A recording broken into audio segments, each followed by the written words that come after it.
Welcome back to Furniture Flipping Teacher. I'm Lauren and I am the Furniture Flipping Teacher, and I am here to show you guys how I take old and outdated furniture and give it a new purpose and a new life. And today I'm actually going to be bringing you along my process of kind of picking out my piece, picking out my colors, and why I am doing those different things.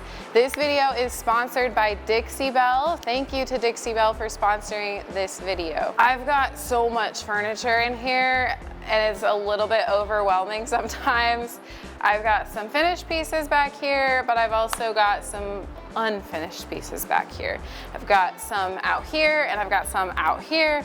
So we're gonna go ahead and choose out a piece. This kind of could compare to something like a Goodwill or a Restore that has tons of furniture, or even Marketplace, really. I've gotten all of this stuff at garage sales, the thrift stores, and Marketplace. So it can get overwhelming. So I'm gonna kind of show you out of my stash how I might choose my next piece. So we have to have this much furniture on hand just because we're constantly pumping out videos. We do 12 videos a month. So that shows you that, I've got to have at least 12 pieces here ready. So I'm constantly in and out with new furniture. Well, I've got plans for several of these pieces, but I'm not quite ready to do those yet. Kind of giving you a little bit of a sneak peek on these pieces. I've had a lot of these for a while. This one has amazing legs. There's so much you guys can't even see, but back here there's tons more. I've got a buffet, a dresser, another dresser, a chest, a dresser, a finished piece, just so much stuff back here. I'm thinking that I want to kind of do something that I haven't done in a while.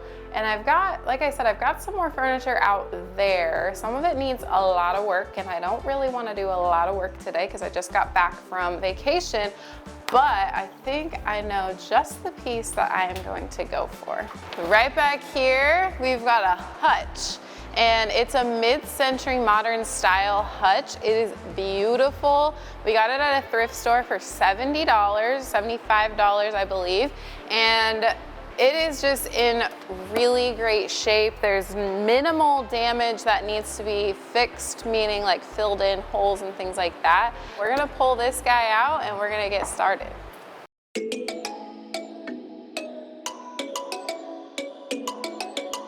These furniture movers are a lifesaver.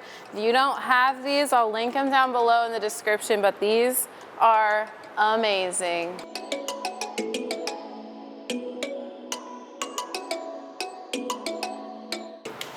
It's also really nice to have a furniture helper. That's all I have for you.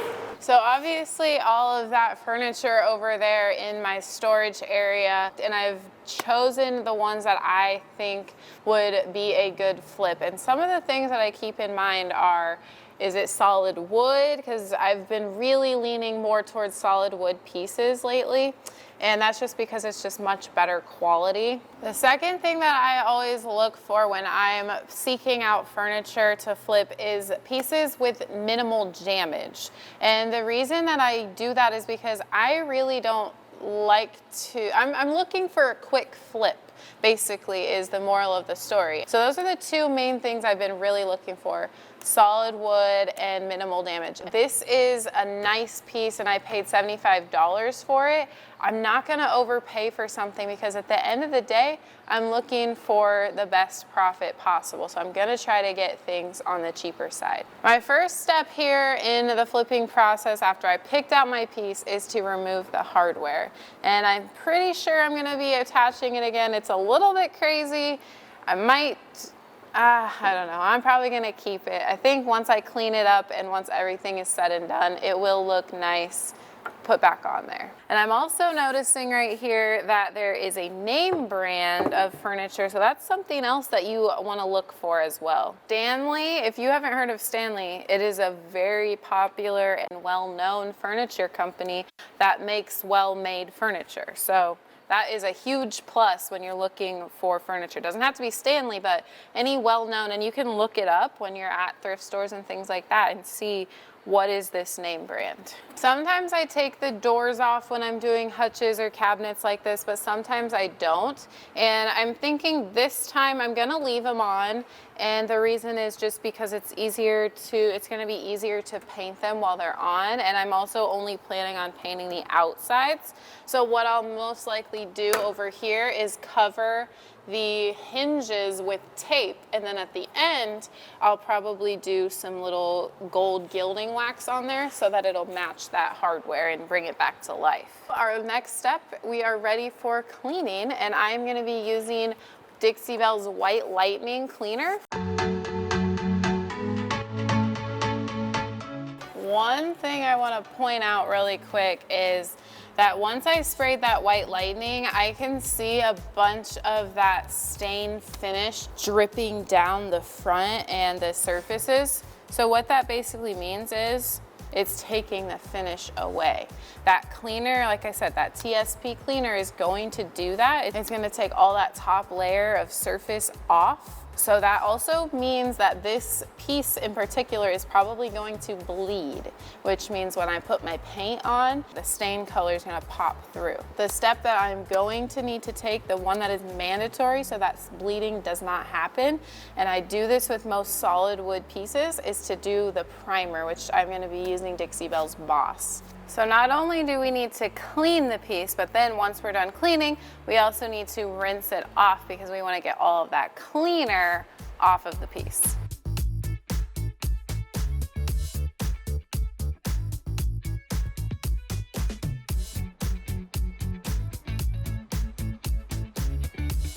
We're all clean, so my next step is sanding. All right, I've got my Surf Prep sander here, and I am going to be using this. This sander is going to help me get through this process a lot quicker. And there's a couple of things that I want to show you about the Surf Prep. One thing that I really love about the Surf Prep is that it has these foam abrasive pads that squish. And so it's not just a flat sanding pad all the time, but for things like curves or really fine details in furniture, this can really help you instead of using just a sander with your hand. I mean, this really helps you get into the details. So what I'm planning on doing is taking this fine foam abrasive pad, putting it on my sander, and seeing how it works on this. And the reason I don't want to use a regular sandpaper is because that's too flat and it will just probably take it right away and it won't be able to get down into these details. And this is a really cool technology. I mean, orbital sanders and things do it too, but it's the Velcro. So you can just switch out your sanding pad anytime you need to. That goes on there. And then I've also got it hooked up to my Festool vacuum dust extractor.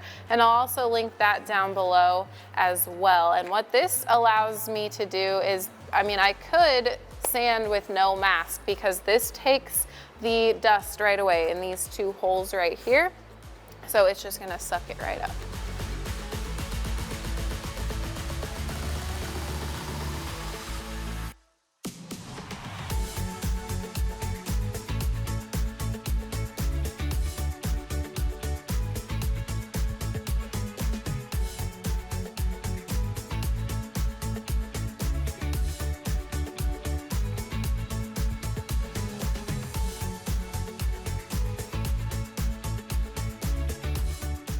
If you are interested in buying a Surf Prep or checking out their website, be sure to use my code for 10% off. It is FFT10.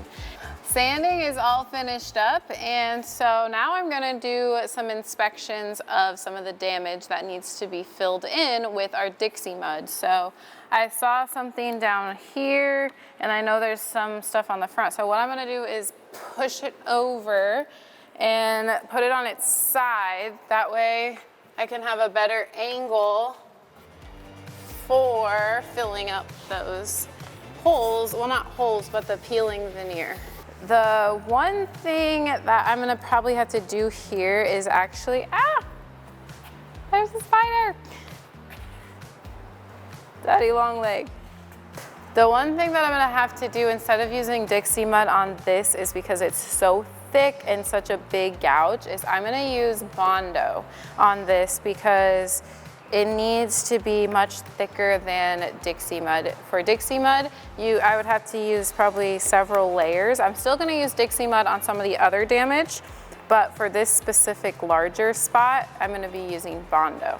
Here we go, we've got the Bondo, and so I'm gonna open it up, and I don't need too much Bondo here. So I'm going to just take out a little bit. That's good. And then the cream hardener is the second piece. We don't need too much.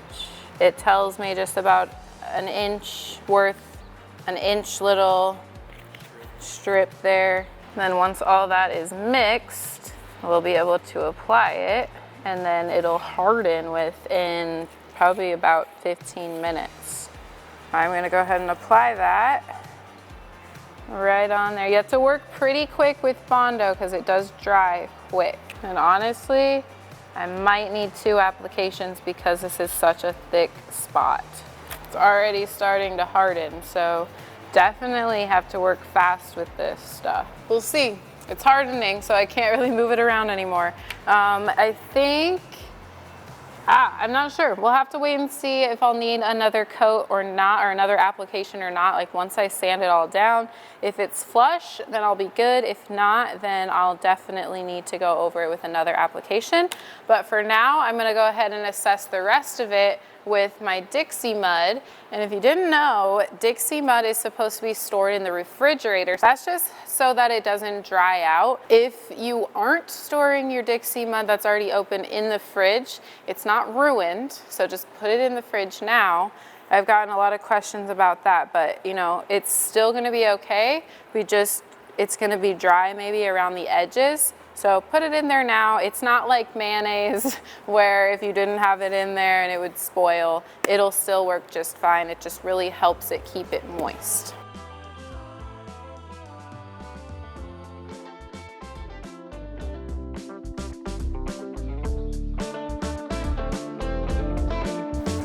I'm not seeing any more spots that have any peeling veneer or chipping veneer or anything like that. So I think we're good on the Dixie Mud and the Bondo. So those are gonna dry now before I come back and sand everything down again. We're back, ready to sand. Everything is dry now, and it's only been about an hour, and it probably could have even been sanded down before that. But I'm gonna go ahead and sand it down smooth, and we're gonna see if we need any more applications.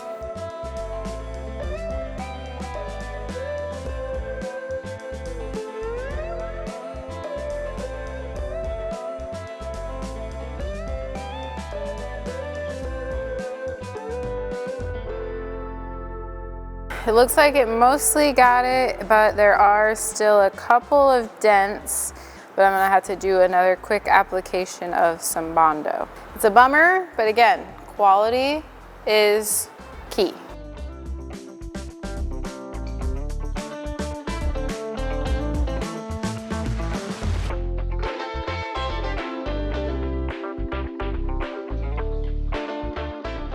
Okay, I have decided that I am going to do some boss before we get started on any of the colors. So the inside of the top, I'm going to use white boss for.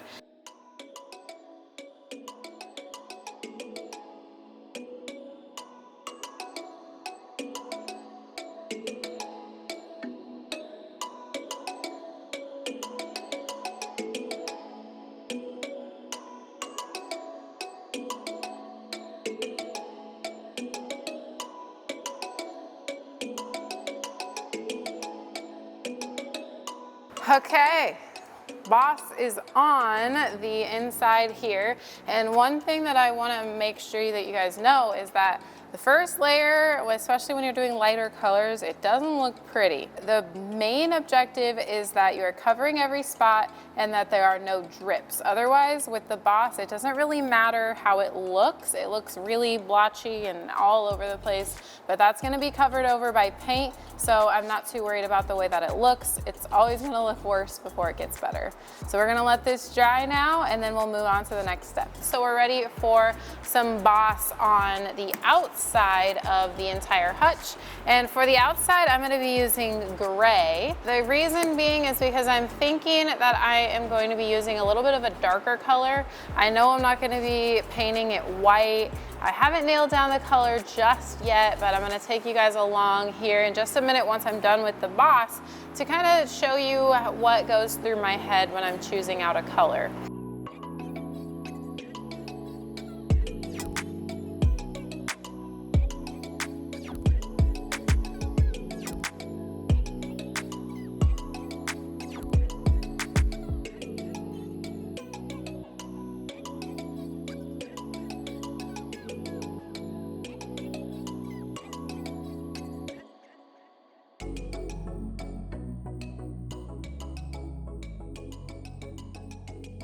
Now that our boss is all dry, both the gray and the white, I am gonna go ahead and paint the inside portion first. And I went ahead and set it up because it's just a little bit harder to reach in these places. And also, I decided that I'm gonna be using Dixie Belle's silk paint line for this flip in the inside because I want to paint over this space as little as possible. And as you know, silk paint is an all-in-one paint, so it's only gonna need 2 coats for full coverage, and I don't have to do a top coat because that's all built in.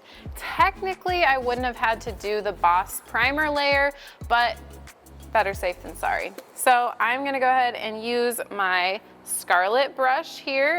It's well loved. You guys say that it looks like I use new brushes all the time, but I really don't. I just try to clean them really well. But I've had this one. I love this brush. This is one of their only brushes that stays in stock on their website, so I will definitely link this down below. If you like the handheld types of brushes as much as I do, you will love this brush. And I'm also using silk paint, the white cap color. They've got 3 or 4 different white shades, and I just decided to go with kind of the brightest, whitest white that they have. A couple of the other ones are a little bit more of a cream color and then a little bit more of a gray color, but this one is really true white. Make sure that all those properties are all mixed in there really well. And then remember, with silk paint, no water needed, no water necessary, because it's thin enough, and also the water will take away those all-in-one properties.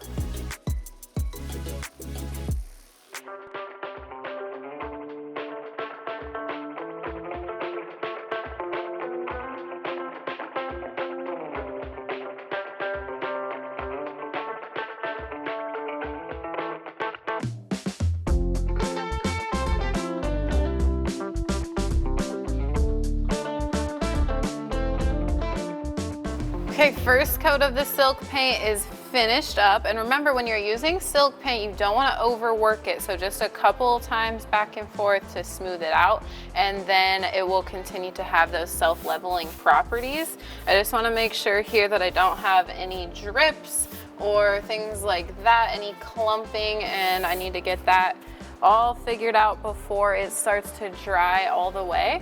I'm gonna let that dry for about an hour or so before we come back and do coat number 2. But in the meantime, I am going to figure out what color I am going to do on the outside here. Welcome to my paint stash, my Dixie Belle paint stash, that is. When I am thinking about pieces and what colors to do them, I think mostly about what I think will sell, and if I am in the mood to let it sit on the market for a little bit longer than maybe normal, then I might go for a more bold, unique color. But if I'm ready to get a sale, I am probably gonna go for a more neutral color. And that's just kind of how I have found my market to be. But you know, sometimes I list things that are bold and then they sell within hours. So there's really no figuring it out. If someone likes the piece, they're gonna buy it, and that one person is out there, I promise you. So I also think about trendy colors, and right now a trendy color is green, and it's not like a bright green like a forest or like a tree green. It's not like that, but it's more of an emerald green on the side of kind of a teal color, but not too blue. It's kind of right there in the middle. That's a really trendy color, and it's a color that I've been excited to use. Well, I don't have a color exactly like that. Dixie Belle has so many awesome colors, but one perk of their stash and their collection that they've got is that you can also mix the colors as long as you're mixing the paints that are the same exact paint. So I'm not going to mix a silk paint with my chalk paint. I'm going to make sure to keep it chalk on chalk or silk on silk. So I'm going to use chalk paint for the outside here. And I've really thought about this, what's gonna look good with the gold, what's gonna look good with the white, and then there is that caning on the front drawers, and I'd like to keep that, but if it doesn't look good in the end, then I'll probably just paint over it with this color as well. I think we're gonna do a little bit of mixing today. So I'm thinking about using this palmetto, which I actually used in my collab with Christina over at Pretty Distressed. So if you haven't seen that video, be sure to check it out. That was a fun 24-hour challenge. And I'm gonna use this, but it's a little bit more of a blue-green color, and I want it to be a little bit more green. So I'm gonna take the evergreen from Dixie Belle, and I'm gonna put a little bit of that together with the palmetto, and I am going to see what type of color we can come up with this. Ready for coat number 2 of the silk paint in this area, so let's put it on. I'm really hoping that I'm only gonna need 2 coats of the silk paint, but you never know with white. Luckily, I did that first coat of Boss, so that gave me a base layer of white, and with this second coat here, it's looking like good coverage, but you never know until it's dry.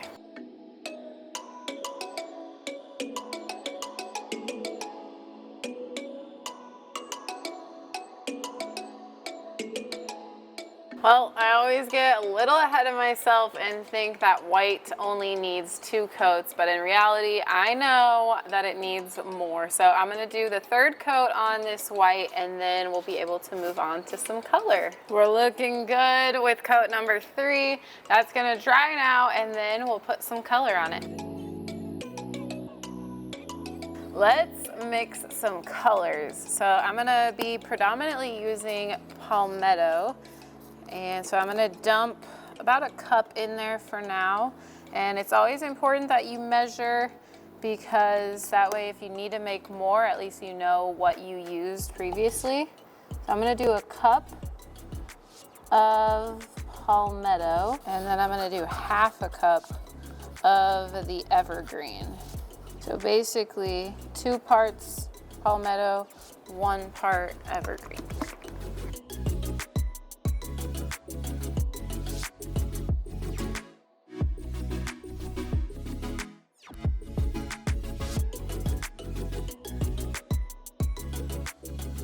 Remember, what we're doing is we're basically just lightening it up.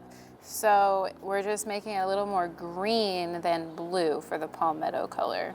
So see how that really greened up the palmetto? But yeah, it still isn't so bright like the evergreen. So I'm really liking this color. One thing that I also like to do is kind of test it out. So I've got my brush and a cardboard piece here. And so I'll just dip a little in there and then test that out on a swatch just to see if I think I'm going to end up liking that color when it's on something, which I personally really like this color, and this is that emerald green color that I was really going for. So I think we're ready to go ahead and put this on the piece. I'm gonna grab my mister bottle and we're gonna get going. Here we are, we're ready. I'm gonna start on the outside, and while the silk paint's still drying, I'm not gonna mess with the front because I am gonna need to tape some of that off so I don't get that green in there. I'm using my sprayer, my mister bottle, to thin out the paint just a little bit. Dixie Belle chalk paint seems to just have that little bit of a thicker consistency. But in order to thin it out, all you've got to do is water, because it's a water-based paint, and that'll also really help you eliminate brush strokes.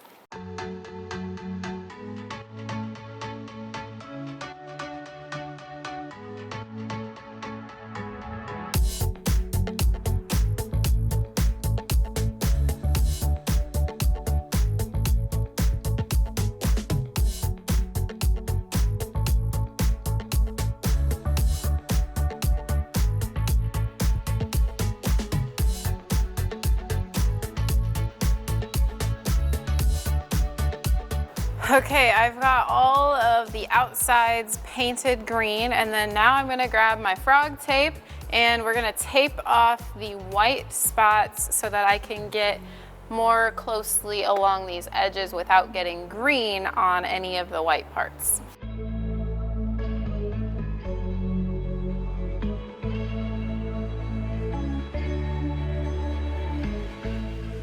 Although the taping takes just a little bit of extra time, it is necessary in order to get that quality end result and to make sure that the lines are nice and crisp.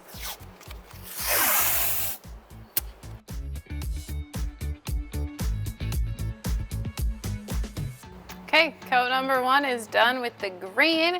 We're gonna let that dry for just a while and we'll come back for coat number 2.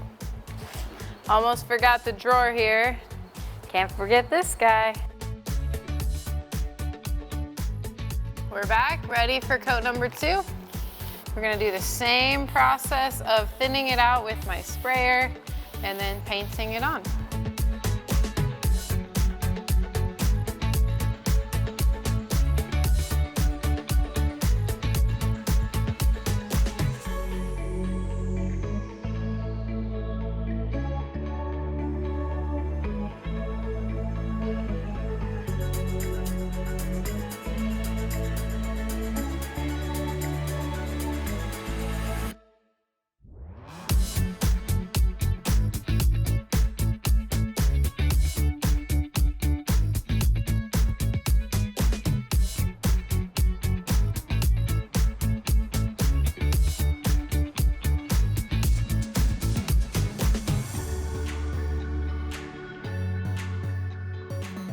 Okay, coat number 2 is all done, so we're gonna let that dry and then we'll move on to the top coat.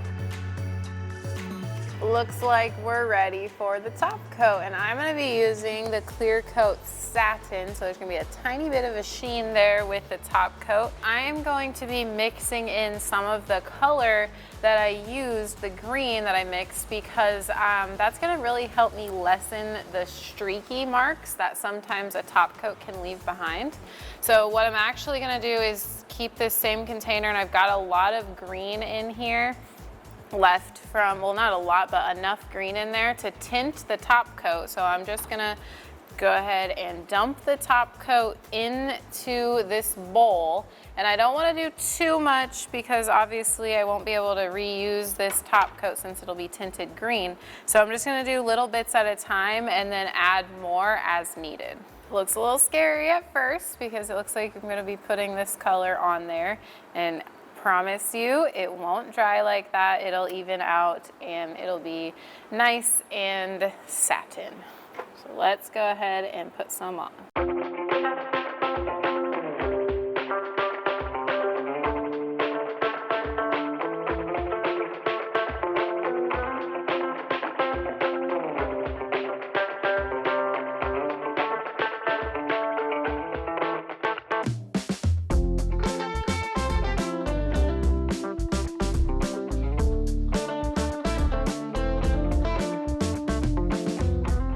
All right, the top coat is all finished now.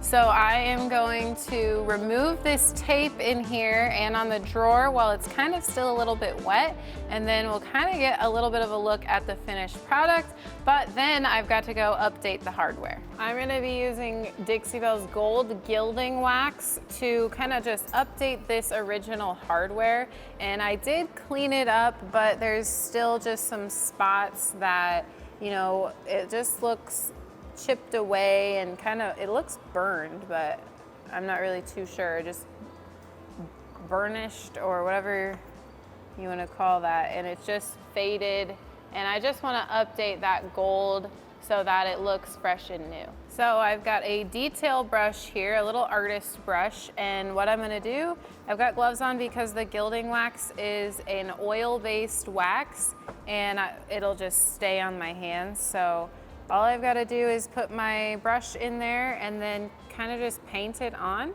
as you would any other type of paint. You want to make sure that your surface is kind of textured. You want to make sure that it's clean. That is very important so that that wax will stick. So I've got that going on there. You can use spray paint to update hardware as well. I think the wax will probably stay better long term because it's wax and it's just meant to be, and it has its own top coat in there. And then also the wax takes a tad bit longer, but I personally think there's a little bit of a better finish and end result.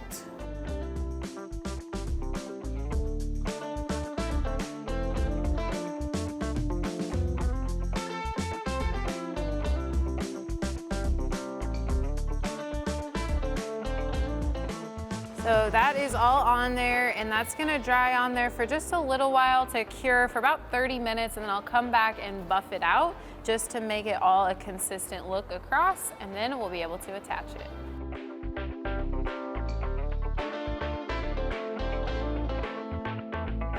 All right, let's put the drawer in and see what the final results are. All right, I think I like it. I wasn't sure about the cane with the white and the green all together, but I really think that it goes really well together. The hardware is very retro and unique. The last thing that I'm noticing that I need to do is to check the hinges because those have got some different types of paint on it. So I'm definitely going to put some gold gilding wax on those. But then other than that, we are done. Okay, the gilding wax is on there, and that's gonna dry for, again, a little bit, and then I'll buff it out and we'll be done. Well, you guys, we're over here at the staging wall, and this is one of my favorite parts, is just seeing that finished product and how it looks when it's all done and complete and my ideas have come together. This one especially gave me some thoughts in my head that it wasn't going to look right once I was finished. I was just really caught up on the cane and the white and the green, but it all really pulled together. With reusing the original hardware, that also allows me to save a few extra dollars. So I haven't gotten to list this piece just yet, but I got it for $70, and so I'm thinking about listing it for probably around $325 to $350. I'm pretty sure on the last one I got $325 out of it. It took a while to get that price. It was blue, it was gold, it was wood. If you haven't checked that video out, be sure to check it out. I'll link that down below in the description.